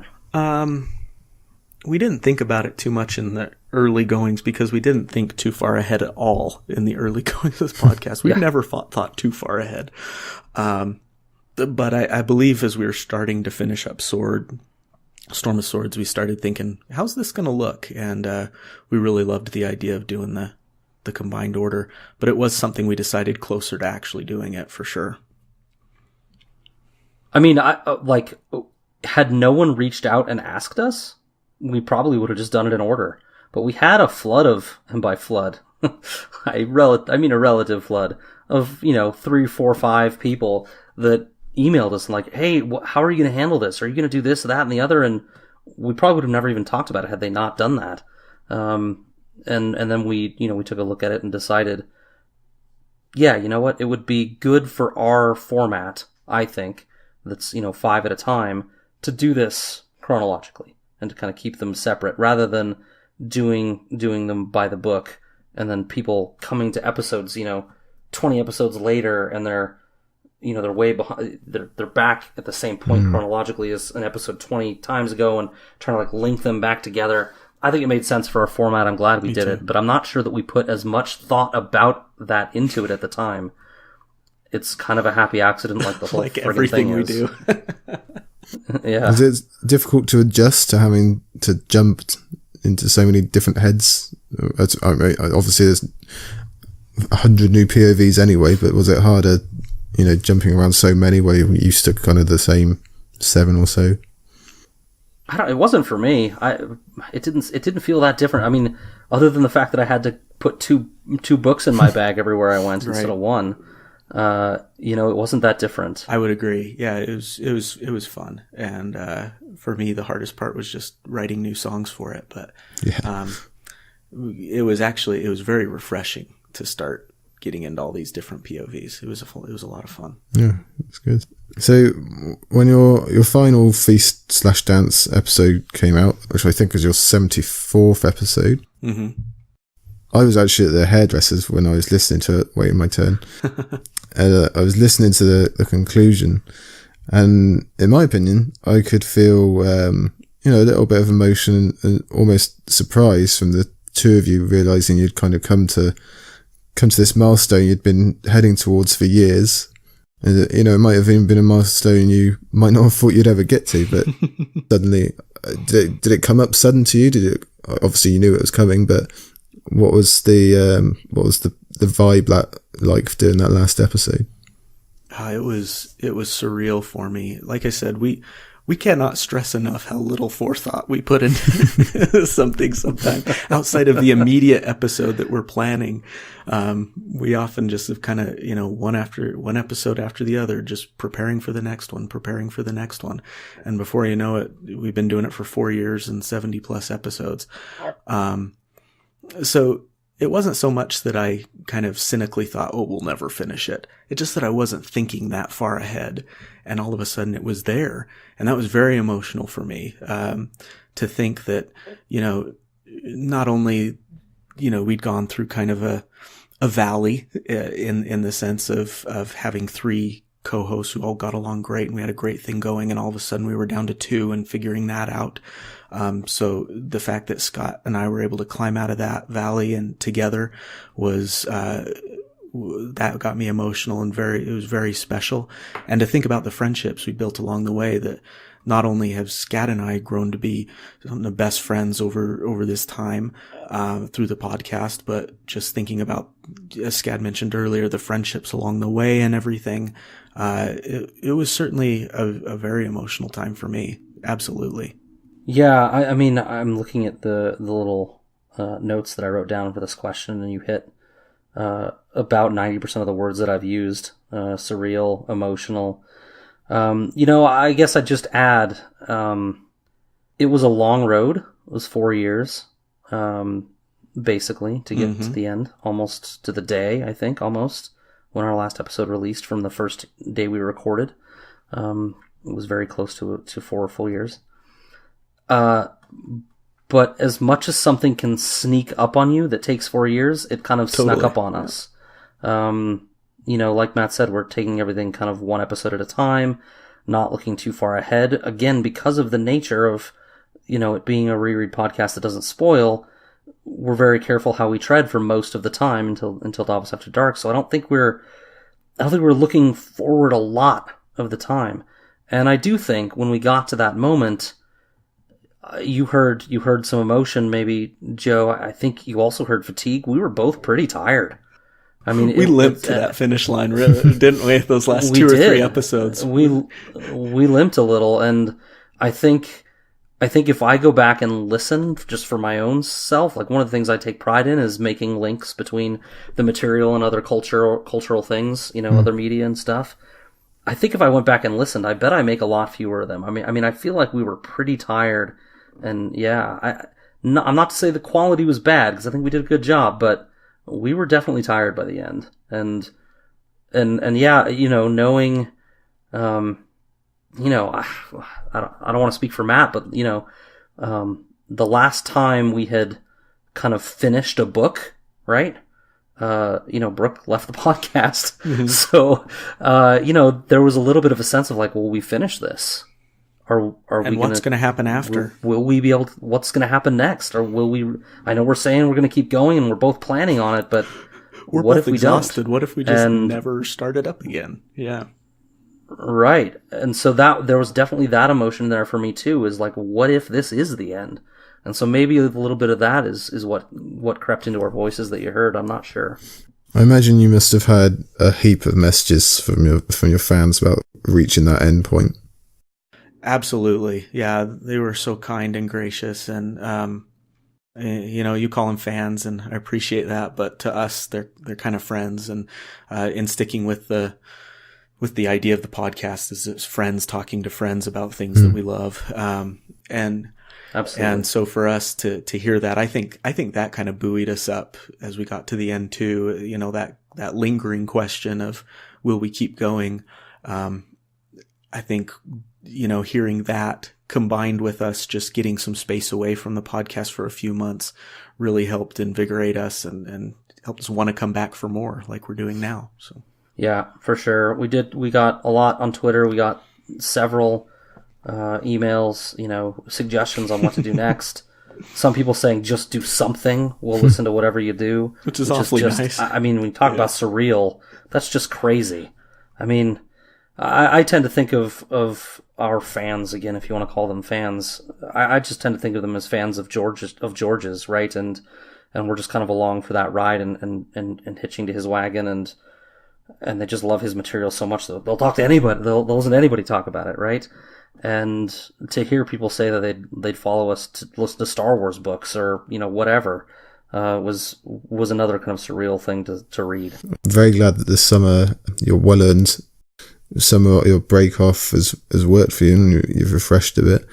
It doesn't surprise me at all that people have said they'll listen to whatever. If I can share an anecdote, I listen to an NBA podcast called The Starters I've been listening to for 7 or 8 years, and every summer in the off season they do podcasts just about a random, like nothing basketball related, and people love them because they're fans of the people themselves as much as the material, the basketball. And it doesn't surprise me it's the same with you two. Oh, well, thank you. No, thank you very much. No, thank you for giving us those 5 books. I do want to talk to you just briefly about the 6th book, The Winds of Winter, which is is a subject a lot of people find a sore point or harder to talk about, which I get. But for me, it's still exciting to talk about. I'm still excited for it. I feel like you could say the same for you both. So I just wanted to ask, because we've not really covered the material too much, if you could both just tell me a specific part or aspect or plot point that you're looking forward to eventually getting to in Winds. Oh, go ahead, Scad. Well, in one word, Tyrion. I mean, we talked about this a lot toward the end of the series. There, what Matt and I both love is character-driven stuff, and Tyrion's character, even though neither of us picked him as our favorite arc, is full of highs and lows. Extreme highs where he's just running the city and getting immense satisfaction out of it, to extreme lows where he's essentially raping people. And I need to know where that goes. So that's the biggest thing I'm excited for. And yeah, Joe, you hit it right on the head. I am in no way bummed out or hate talking about Winds of Winter, I am excited. I just can't wait. Absolutely. If I were to add to Tyrion, I'd say Arya also. I feel like, I was reading, Joe, actually some of your blog earlier today, and it was I've forgotten the name, Stark's looking in the mirror, that you wrote earlier this year, yeah. And one of the things that you wrote, well, the theme of that was, that the Starks all kind of become what they hate, right? And you mentioned Arya kind of being maybe an outlier to that. And I think she is to some degree, but if you expanded it to becoming what they fear in addition to hate, I think Arya very much has always been about, or at least symbolic of being part of a pack. She even gets that speech from Ned about the lone wolf dies and the pack survives. And I feel like she has been lost from her from her pack for a long time. And I need to see her to return to that pack in some way. And yeah, I'm really excited about that storyline and where it goes, because she's about as far as you can get right now. And just emotionally as well as distance, right? But, I need to see her come back, or, I'll feel very sad about the way the series ends. So those are the two biggest things I'm excited about. That was probably a way longer answer than you wanted.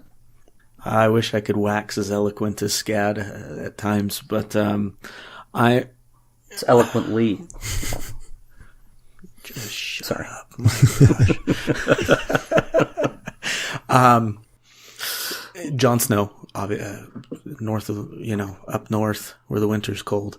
Totally excited to see where that goes. Also the Ironborn invasion into the Reach, I'm excited to see, mostly because I'm looking forward to the first introduction of Willis Tyrell, who I love with all my heart.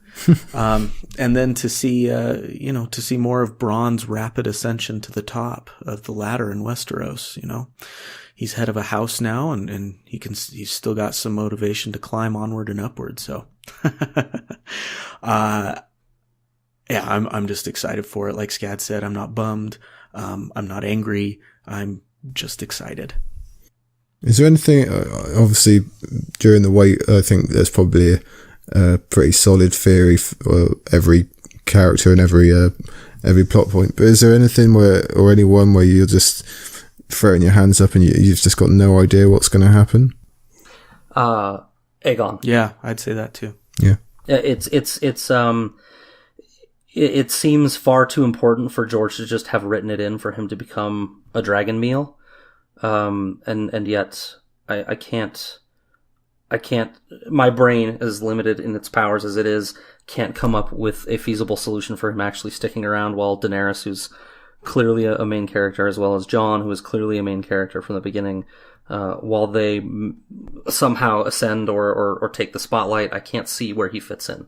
So I throw my hands in the air with Aegon. Yeah, I think that's what I would have said as well. Were I important enough to be on a podcast? Hey. You're important enough. You're here. Right, anyway, so Winds isn't here yet, but thankfully you guys have decided to not join the wait with us. You've chosen to go onto the Dunk and Egg novellas, which makes a lot of us very happy, because we love those stories and we love you guys, so it's a good combination. So just kick us off. How do these short stories and novellas, how do they differ from the main series? Whether that's the difference within themselves, or do you approach them differently with your analysis? What's the deal? We have had to approach them a little bit differently, just because it breaks from the Song of Ice and Fire tradition of POV-based kind of chapters, and it basically follows the same two characters all the way through, rather than jumping around to different areas and different people and places and such. So we've definitely had to adjust our approach that way a little bit. And at first we kind of thought that the Night of the Seven Kingdoms or Dunk and Egg would be a little bit more, someone equated it to if A Song of Ice and Fire was the main course, Dunk and Egg is the dessert. It's kind of sweeter and lighter and a little bit more whimsical to a degree. And I would agree with that, again, to a degree. But as we've started to analyze it, there's some heavy stuff in there too. So maybe I don't stand atop that hill quite as proudly as I used to, that A Song of Ice or that Dunk and Egg is the lighter side of A Song of Ice and Fire. But there's definitely maybe a little bit more levity to it than the main series. What would you think, Scad? Well, just kind of riffing on the fly a little bit here. A Song of Ice and Fire is an epic. It spans continents and families and characters and mythological creatures and all sorts of huge concepts. And Dunk and Egg is a simpler tale about, frankly, a pretty simple guy, that's trying to make it in the world. And so, to that token, it is simpler, but in a way, it's the same. I mean, the stakes are huge.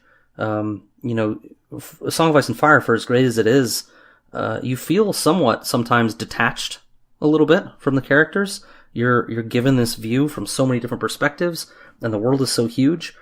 In Dunk and Egg, you feel for Sir Duncan the Tall immediately. From the moment he's burying the person that is basically his father. The struggles are very personal. They're not epic, and so in a way, it's harsher. And I didn't expect that before I started diving into Dunk and Egg. But I loved the stories before. I love them now. I loved A Song of Ice and Fire before we started analyzing them. But when I started analyzing them, I say this lots of times during the cast if you listen to it, like, I love them so much more having spent the time analyzing them and talking with friends about them. I love them so much more. And the same is coming true for Dunk and Egg. Having covered one episode so far and we're recording again tomorrow night, I can see myself falling in love with them in a different way and to much more depth already. So, like you say, you're working through them at the moment, but going in, did you have a favourite beforehand before you did the analysing? Out of the three, of the that's three right. Dunk and Egg novellas? The one we're reading right now, Hedge Knight, has always held a special place for me. I don't quite know why, but I always just loved it. And interestingly, I've always liked the second one the most, which has perhaps the least tie, maybe, into the main series. It doesn't have all the Blackfire stuff. It doesn't have, a lot of the ties to the Targaryens directly, at least. But it has Rowan Weber, whom I love. She's probably a top 10 character in the world for me. I don't know. Yeah, I've always loved that second one. Yeah, I'd be with you, Scad. I've always loved Swan Sword as well. That's always been my favourite. I've kept you for more than enough time, and we want you to be getting on. But probably us that have. No, not at all. Too chatty.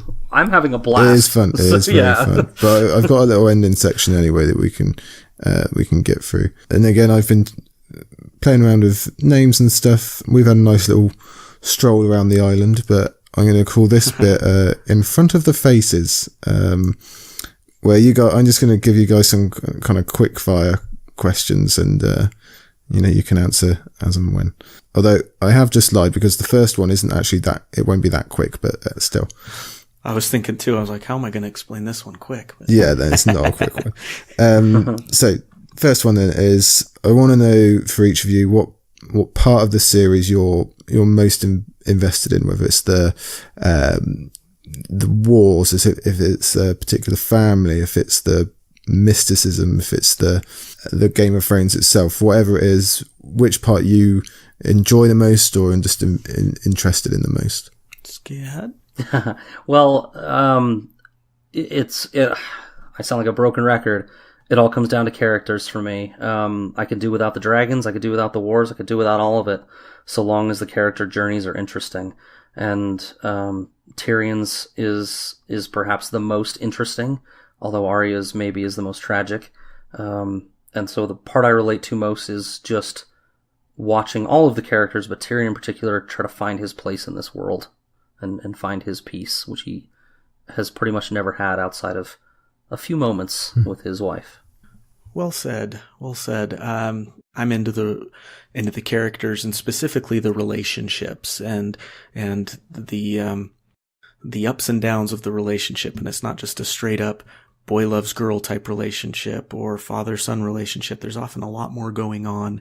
And so I relate to a lot of those relationships and seeing how they work and their hills and their valleys and their good moments and their growing moments. And, I think in terms of passion, I think I got pretty passionate talking about Jamie and Brienne once and kind of how people think they're either in love or they're not in love and considering how there might be other options besides that. So I would say that the part of the series that drives me the most is the relationships of the characters. So the second, that's a great answer. The second question ties quite heavily into that. I know at the midway point I asked you your favourite characters, but which are you relating to the most? Their particular problems or situation or whatever. For me, it's Sam. I've always felt like Sam is the one that's most like me. So good old Sam. And I'll say Jon Snow minus the natural talent and abilities that he has. Joe, I know you don't want to go too deep into this, but do you have an answer for that question? I've always been pretty partial to Sam as well. I imagine if I was thrown into a world with dragons and things trying to kill me, I would quite closely resemble Sam's cravenness. And I don't mind a good book. So. Exactly. Love it. Yeah. Yeah. Okay, so this one I would imagine I wouldn't be able to answer it first off, but I imagine it's a bit harder. Which A Song of Ice and Fire father are you each? I know there's not a lot of good choices, but there are some if you look hard. We actually did a whole special episode on parenting in Westeros. Yeah. And things like that. I was thinking about this, and I think I'm going to go, and it's not an apples to apples comparison. I'm going to go with Oberyn Martell in terms of just trying to help my kids. I'd like to think that I try to help my kids find their talent and find their place and then encourage them and help them develop that skill to help them do what they want to do. So I'm going to say Oberyn Martell. And I'm also a pretty fun dad, I think. I'm a pretty fun dad. And I imagine he was a fun dad. He would have been a fun dad, yeah. Days Out would have been quite good. I'm glad you didn't put the rule on here that we couldn't answer Davos. Oh, yeah. Because I'm going to go with Davos. You caught me. And the reason is I think I have good intentions, as Davos does, but I wonder whether the things I'm doing are really the best for my kids or not. And, I feel like Davos is not a great father. He's a well-intentioned father. But I guess I'd put myself in that camp. I know you are a great father. I'm sure you are. Thanks, Matt. I think that's a good... that's a point of the series in general, isn't it? The difference between being good and good intentions. Love it. Yeah. Yeah, one of them for sure. I sort of asked this earlier, but I'll ask it again just in case. Is there anything, big or small, that you both just completely disagree on? What do you got, Scaddy? Mance Rhaegar? Air it all now. I was going to say just Jaime in general, Jaime's arc. But Mance Rhaegar is an interesting one. I don't know that I hate it. The Mance Rhaegar theory. I'm not sure that I buy in like you do. I don't think it's true, I guess, but I don't hate it. I think it would be fun if it were true. It would bring interesting dynamics to Jon and Mance in that relationship. But I think the biggest thing is Jaime. While I appreciate his arc, I really dislike him as a character. I think he's a bully that takes the easy way out, that is ill-considered and is given a lot for free and doesn't do a lot with it. And it's a really unpopular opinion. People could stop listening to the podcast having heard this. But I know Matt's a huge fan, and so that's one thing I think we disagree on. He puts up with my Jaime ramblings enough, and he probably could feel my eye roll from here as he was just talking now. So No. I think your opinion is probably the more common one. I think people like Jamie, especially like where he's landed so far. I think mine is the less popular opinion. Jamie, it's a good one to argue over, Jamie. Mm-hmm. Now, I'm quite lucky living in Britain because our map is pretty much literally the map of Westeros. So it's quite easy for me if I was to say where I live in real life, where it compares. I'd be in the Reach. I think I'd be around Hornhill or Bitterbridge, somewhere like that. But where you guys live, what's the Westerosi comparison? What would that be, Scad? Would we kind of be in the Reach as well? If the United States or North America were Westeros? Well, like would it be Westerlands? Physical location, if you try to map it, I don't know. It would probably be like Westerlands, probably. I was going to say Westerlands. I thought this was more like what type of land are you in? I think our area feels more like the Vale.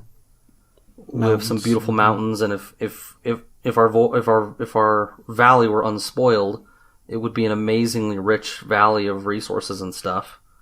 Or maybe it wouldn't. I don't know. Technically, we live near a desert, but yeah, that's true. I don't know. I guess I feel like the Vale, but I don't know. Yeah, that feels good. Yeah. Your favourite non-major house, non-great house?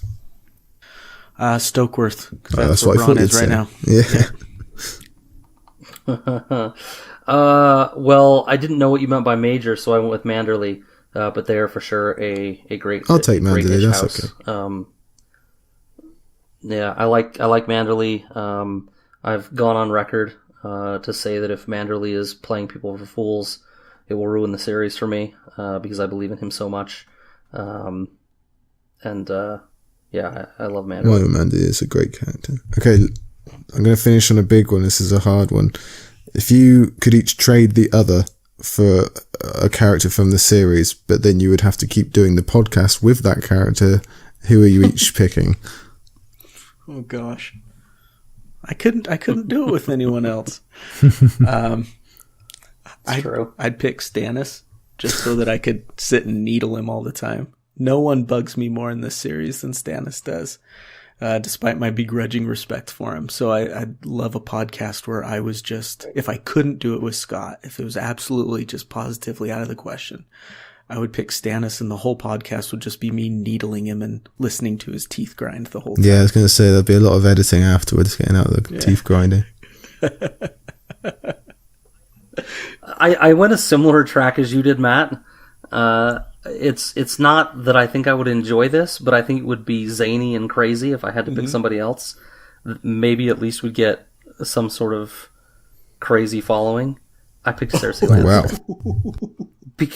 Because she just give her a few glasses of wine and just let her ramble. Yeah, she's not going to hold back. That's true. And she's not going to hold back, and maybe we'd get some sort of some sort of viral thing going and be very successful or something.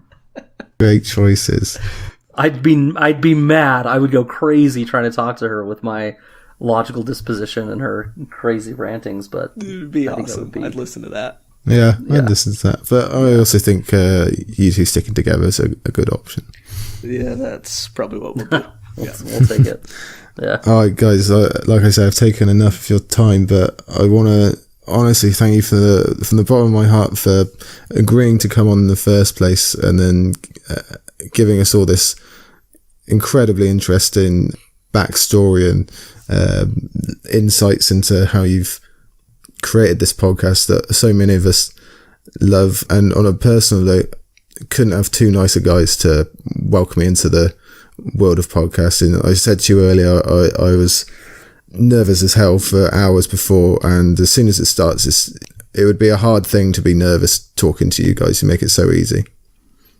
Oh, thanks, man. It means a lot. I mean, as Matt said before, that's what we're hoping for, right? Just talk with friends, and I would hope not to take anything away from as great a job as you've done here, but I would hope we could come on and talk to anybody, right? That it's just books we all love, and thank you, I appreciate it. Different people, and yeah, you've done a great job here. I'm looking forward to future episodes. As well, yeah, it's the honors or the pleasures all ours. Joe, we knew of you, and we've certainly read your work and everything, but to spit your compliment right back in your face, a nicer guy I don't think we could have imagined. And you got a lot of good things going for you, man. I'm really excited for the future, and I'm beyond honored that we were able to kind of kick off this journey with you. So thank you very much for having us. Not a problem. I hope you'll come back and see our island again at some point. We'll look forward to the invitation. I'm going to put you both on the spot then. Give us one of your classic sign-offs before you depart. Oh, wow. Yeah. All right. I'm going to head back to something I already said in earlier in this episode. The lone wolf dies, but the pack survives. And Joe, I hope you find a pack here with this podcast that you can talk to and make this a very full island of many, many faces. Wow. You pulled that out right now. Yeah, that's good. That was excellent.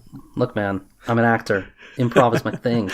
I'm going to fall back on one that I've actually used before, and I apologize for doing that, but I love to bring in song lyrics often as my sign-off, and last time I used this sign-off was kind of as a heavier sign-off for me, but Counting Crows line, maybe my favorite line, one of my favorite song lyrics ever from a song by theirs called Possibility Days, where he talks about